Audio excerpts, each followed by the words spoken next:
AB star news देख रहे हैं आप और मैं हूं आपके साथ पल्लवी तिवारी। तो हमेशा की तरह गुड मॉर्निंग भारत की शुरुआत करते हैं कोरोना के आंकड़ों से। कोरोना वायरस के मामले कम हो रहे हैं। 24 घंटे में नए मामलों से ज्यादा ठीक हुए हैं लोग। भारत में हर रोज कोविड-19 के मामले बढ़ रहे हैं। संक्रमितों की संख्या करीब 82 लाख पहुंच गई है। स्वास्थ्य मंत्रालय द्वारा रविवार सुबह जारी किए गए आंकड़ों के अनुसार देश में कोरोना संक्रमितों की संख्या 81,84,082 हो गई है। पिछले 24 घंटों में कोरोना के 46,963 नए मामले सामने आए हैं। बीते 24 घंटों में 58,684 मरीज ठीक हो गए हैं। इस दौरान 470 कोरोना संक्रमितों की मौत भी हुई है। यह 7 जुलाई के बाद एक दिन में सबसे कम मौतें हैं। अब तक कुल 87,051 लोग ठीक हुए हैं। कोरोना के मौजूदा मामलों की संख्या 6 लाख से नीचे है।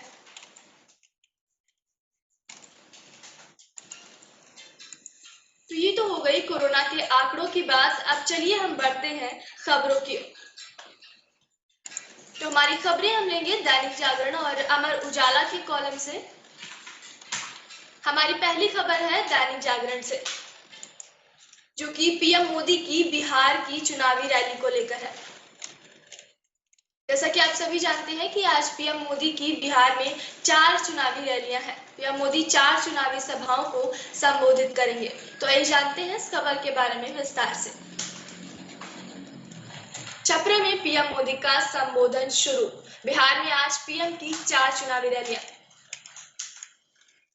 प्रधानमंत्री नरेंद्र मोदी छपरा बिहार पहुंच गए हैं। वे आज 4 चुनावी रैलियों को संबोधित करेंगे।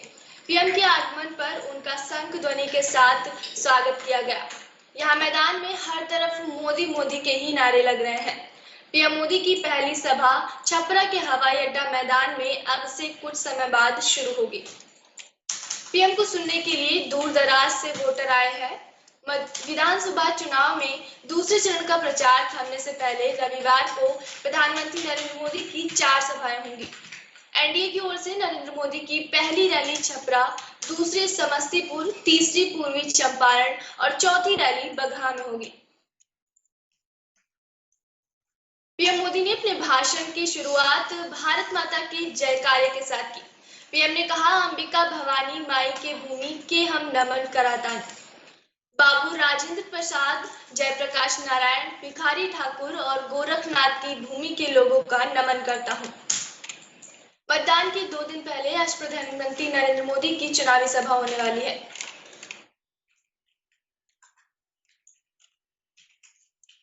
तो प्रधानमंत्री नरेंद्र मोदी की रैली को लेकर भाजपा के लोगों को लेकर बहुत से लोगों में उत्साह है और बहुत से लोग तो बहुत पहले से भी पहुंच गए हैं जहां पे प्रधानमंत्री नरेंद्र मोदी की चुनावी सभा होनी है। तो इस बारे में हम आपको जानकारी देते रहेंगे एबी स्टार न्यूज के माध्यम से। फिलहाल चलिए बढ़ चलते हैं अगली खबर की ओर।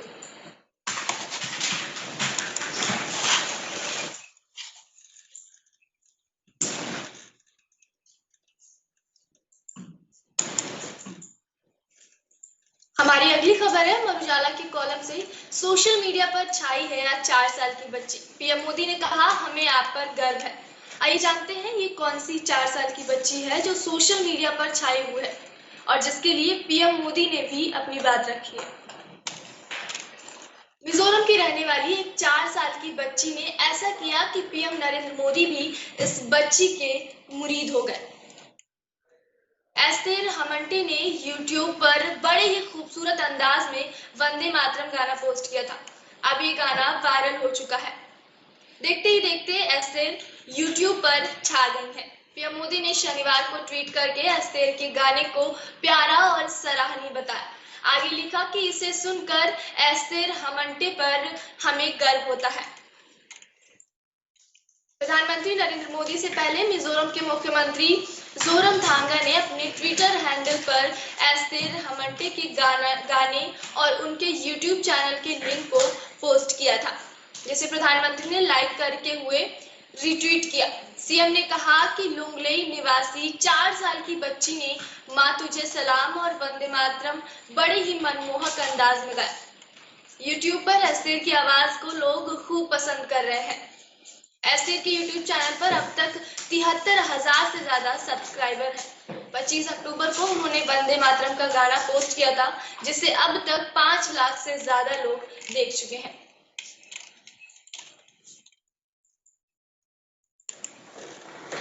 चलिए बढ़ते हैं हमारी अगली खबर की ओर।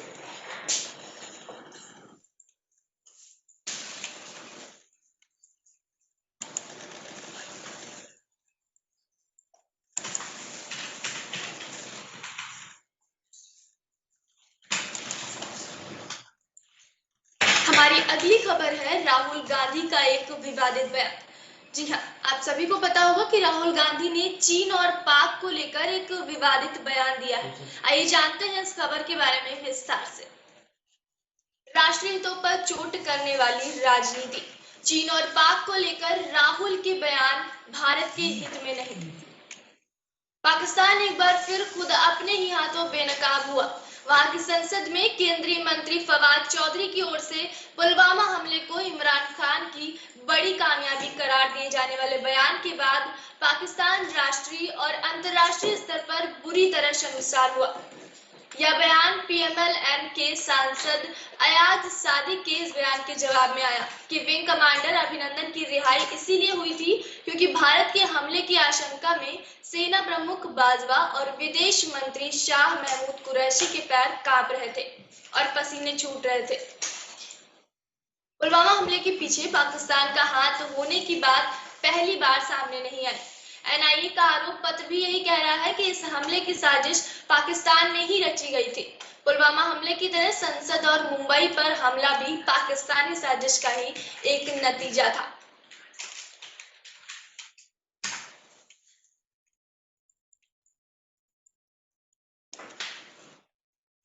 महबूबा मुफ्ती और फारूक अब्दुल्ला के हाल के ही बयान ये बता रहे हैं कि वे पाकिस्तान के एजेंडे को आगे बढ़ा रहे हैं। कांग्रेस महबूबा और अब्दुल्ला की ओर से बनाए गए गुपकार गठजोड़ में भले ही शामिल न हुई हो, लेकिन वह इन नेताओं के भारत विरोधी बयानों का विरोध करने को तैयार नहीं है। उसे स्पष्ट करना चाहिए कि चिदंबरम किस हैसियत से अनुच्छेद 370 की वापसी की मांग कर रहे हैं। चिदंबरम के बयान पर कांग्रेस की चुप्पी यही बताती है कि वह अपना राष्ट्रवादी चरित्र खोती चली जा रही है। राहुल गांधी तो इस बात में फर्क ही नहीं कर पाते कि क्या बोलना है भारत के हित में और क्या बोलना है विरोध में। तो इस बारे में आगे क्या होता है वो बात आपको बताते रहेंगे एबी स्टार न्यूज के माध्यम से। फिलहाल चलिए बढ़ते हैं हमारी अगली खबर की ओर।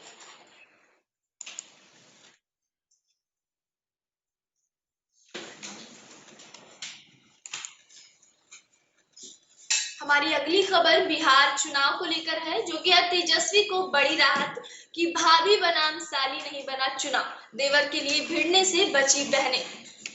बिहार विधानसभा चुनाव में वैशाली के राघोपुर पर देवर तेजस्वी यादव के पक्ष विपक्ष में दो बहनों की लड़ाई या भाभी बनाम साली की जंग होते होते बच गई है।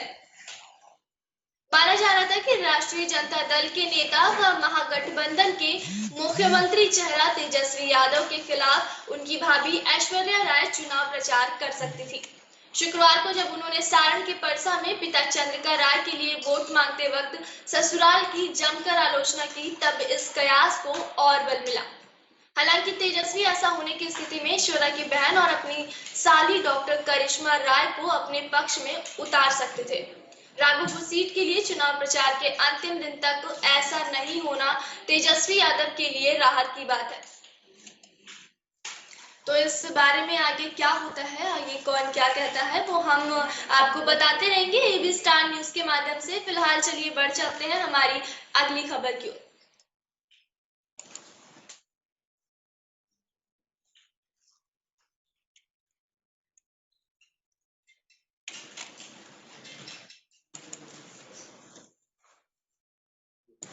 हमारी अगली खबर हम ले रहे हैं मनोरंजन कॉलम से। आइए जानते हैं, आपको ले चलते हैं एंटरटेनमेंट की दुनिया में और देखते हैं आजकल क्या कुछ हो रहा है एंटरटेनमेंट की दुनिया।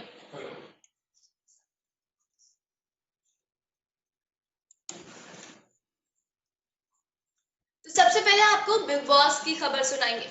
बिग बॉस में ये खबर आ रही है कि जैस्मिन भसीन के साथ देने के लिए एक और वाइल्ड कार्ड एंट्री होने वाली है। आइए जानते हैं इस खबर के बारे में विस्तार से। बिग बॉस के घर में एक और वाइल्ड कार्ड एंट्री।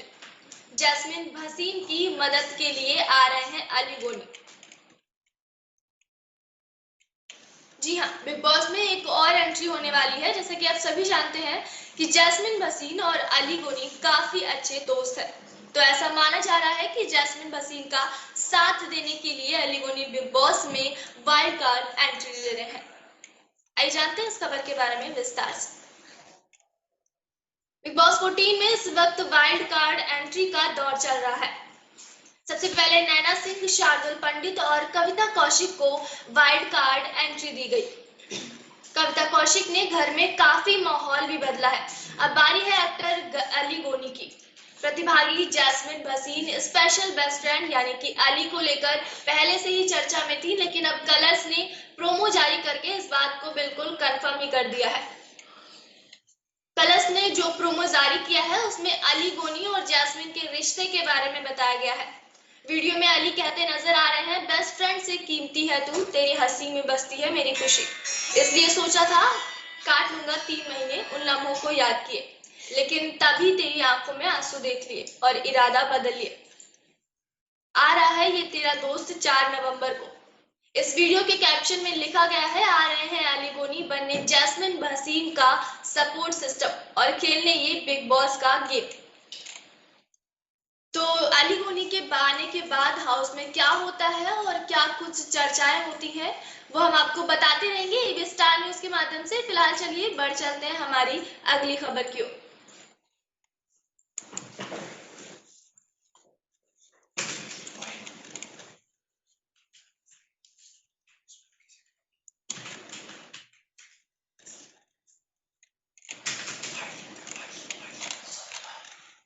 हमारी अगली खबर भी एंटरटेनमेंट की दुनिया से है। तो आप सभी को बता दें कि आप सबकी फेवरेट एक्ट्रेस ऐश्वर्या राय का आज बर्थडे है। एक्टिंग के अलावा निवेश में भी अव्वल है एक्टर। जाने कितना फैला है अभिषेक और ऐश्वर्या का कारोबार। आज ऐश्वर्या राय के बर्थडे के दिन हम आपको उनके बारे में थोड़ी सी कुछ जानकारी देते हैं।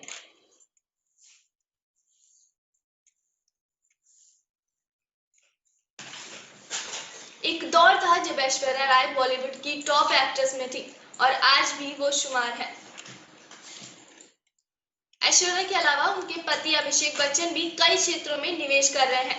खास बात यह है कि अभिषेक भी लगातार फिल्मों में सक्रिय हैं। ऐसे में अभिषेक पास भी कई ब्रांड और विज्ञापन है जिससे इनकम होती है। इसके अलावा उन्होंने खेल समेत कई क्षेत्रों में निवेश किए हुआ है।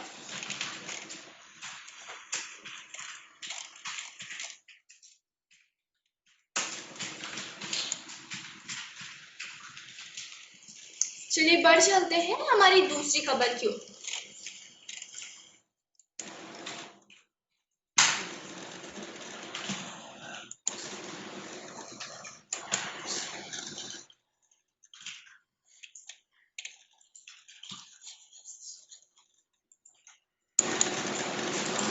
हमारी दूसरी खबर भी एंटरटेनमेंट फील्ड से ही रिलेटेड है। सोनू सूद के किस्से तो आप सब ने सुने होंगे कि उन्होंने लॉकडाउन में सबकी कैसे मदद की और खास करके प्रवासी मजदूरों की जो कि अपने घर नहीं पहुंच पा रहे थे उनकी मदद की। और तब से लोगों ने सोनू सूद को अपनी मदद के लिए ईमेल भेजना, मैसेज भेजना शुरू कर दिया और उन्होंने कई लोगों की मदद भी की। ऐसे ही एक किस्सा फिर से जानने में आया है, आइए जानते हैं उसके बारे में। 15 किलोमीटर पैदल जंगल पार करके पढ़ने जाती हैं लड़कियां। सोनू सूद ने पूरे गांव के लिए ही भेज दी साइकिल। एक बार फिर से सोनू सूद ने अपनी दरिया दिली का एक उदाहरण दिया है। लॉकडाउन में मसीहा बनकर उभरे अभिनेता सोनू सूद बीते कई महीनों से लोगों की मदद कर रहे हैं।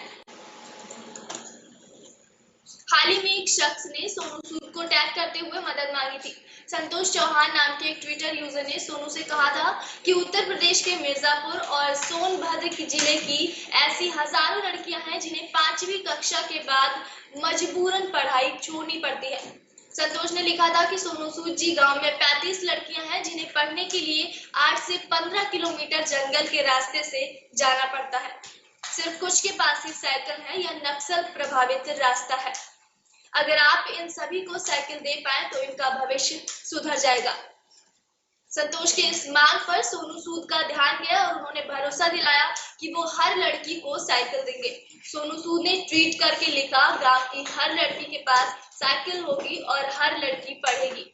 परिवार वालों से कह देना साइकिल पहुंच रही है, बस चाय तैयार रखना।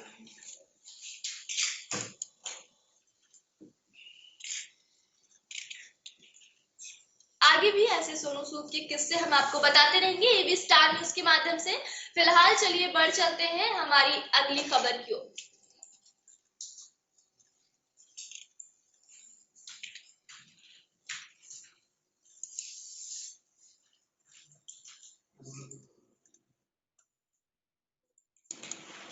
हमारी अगली खबर है बिजनेस फील्ड से रिलेटेड। बैंक ऑफ बड़ौदा ने रेपो रेट से जुड़ी ब्याज दरें 0.15% घटाई। आज से लागू होंगी नई दरें। सार्वजनिक क्षेत्र के तीसरे सबसे बड़े बैंक यानी कि बैंक ऑफ बड़ौदा ने रेपो दर से जुड़ी कर्ज ब्याज दर को 7% से घटाकर 6.85% कर दिया है। बैंक की यह नई दरें 1 नवंबर 2020 से लागू होंगी। बैंक के महाप्रबंधक हर्षद कुमार टी सोलंकी ने शनिवार को एक बयान में कहा कि इससे आवास कर्ज, रेहन कर्ज, कार कर्ज, शिक्षा कर्ज, व्यक्तिगत कर्ज इत्यादि के ग्राहकों को लाभ होगा। इससे पहले त्योहारी मौसम को देखते हुए बैंक ने आवास और कार कर्ज पर छूट की पेशकश की थी। तो ये तो हो गई बिजनेस फील्ड से रिलेटेड हमारी खबर। अब चलिए बढ़ते हैं हमारी अगली खबर की ओर।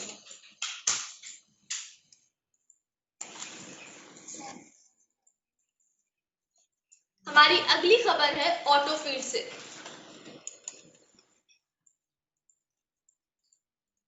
जो कि है अपनी पहली स्कॉर्पियो को बना दिया पानी का वाटर टैंक। आनंद महिंद्रा ने सराहना करते हुए कुछ ऐसे किया सलाम। देखते हैं क्या है पूरा मामला। देश की दिग्गज वाहन निर्माता कंपनी महिंद्रा की स्कॉर्पियो भारत में एक लोकप्रिय कार है। ग्राहकों का एक बड़ा वर्ग सालों से मौजूद इस कार को आज भी अपनी पहली पसंद के रूप में ही चुनता है। दरअसल बिहार के भागलपुर जिले में रहने वाले इंतरसर आलम नाम के व्यक्ति के पास अपने घर के लिए एक अनोखा दिखने वाला पानी का टैंक है, जो ताज की तरह ही उनके घर की छत पर रखा गया है। इस विषय पर जब घर के मालिक से पूछा गया तो उन्होंने बताया कि उन्हें इस कार से बेहद प्यार है, जिसके चलते उन्होंने महिंद्रा स्कॉर्पियो पानी की टंकी का निर्माण किया है। बताते चले यह उनकी पहली कार है जिसे उन्होंने अपनी मेहनत की कमाई से खरीदा था और अपनी पहली कार का एहसास वह हमेशा साथ रखना चाहते हैं। इंतासर आलम को यह प्रेरणा तब मिली जब वह अपनी पत्नी के साथ आगरा गए और एक घर की छत पर इसी तरह की पानी की टंकी को देखा।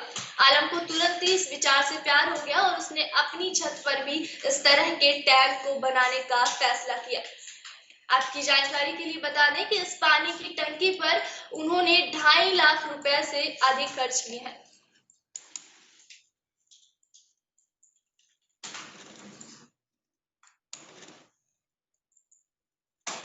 हमारी अगली खबर है क्रिकेट फील्ड से,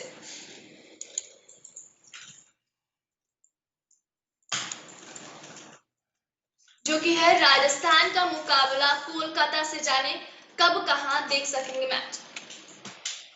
इंडियन प्रीमियर लीग यानी कि आईपीएल 2020 में आज 2 मैच होने हैं। दिन का दूसरा मुकाबला और आईपीएल के 13वें एडिशन का 54वां मैच आज शाम को कोलकाता नाइट राइडर्स और राजस्थान रॉयल्स के बीच खेला जाएगा। राजस्थान की टीम 13 में से 6 मैच जीतकर अंक तालिका में छठे स्थान पर है। वहीं कोलकाता की टीम 13 में से 6 मैच जीतकर अंक तालिका में 7वें स्थान पर है। टूर्नामेंट में दोनों टीमों के बीच पहले एक मुकाबला हो चुका है। कोलकाता ने उस मैच में राजस्थान को 37 रनों से हरा दिया था। आइए बताते हैं आपको किन टीमों के बीच खेला जाएगा टूर्नामेंट का 54वां मुकाबला। कोलकाता नाइट राइडर्स और राजस्थान रॉयल्स के बीच आईपीएल 2020 का 54वां मुकाबला खेला जाएगा।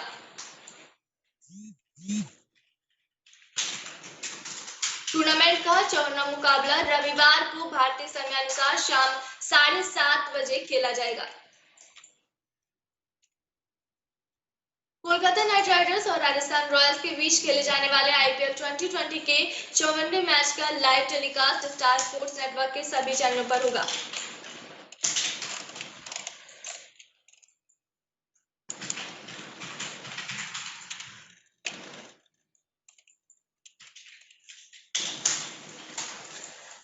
तो आगे भी आप सबको हम ऐसी ही रोचक खबरें देते रहेंगे एबी स्टार न्यूज के माध्यम से।